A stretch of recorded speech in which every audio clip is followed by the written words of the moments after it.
Una de les preguntes més habituals és: amb el càncer puc fer exercici? I la resposta és: habitualment sí, però sempre amb la condició de parlar-ho abans amb l'equip mèdic, ja que cada persona i tractament són diferents. Per què és beneficiós fer exercici?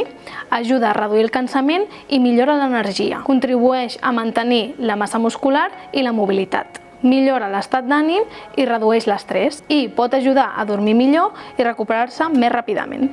És segur realitzar activitat física durant el tractament? En la majoria dels casos sí, però no tots els exercicis estan adequats per tothom. Alguns tractaments poden provocar més cansament, alteracions en l'equilibri, anèmia o baixes defenses. És per això que cal adaptar l'activitat al moment i als símptomes. Quin tipus d'activitat es recomana? La OMS recomana realitzar exercici aeròbic, com pot ser caminar, nedar o anar en bicicleta, a intensitat moderada uns 150 minuts setmanals.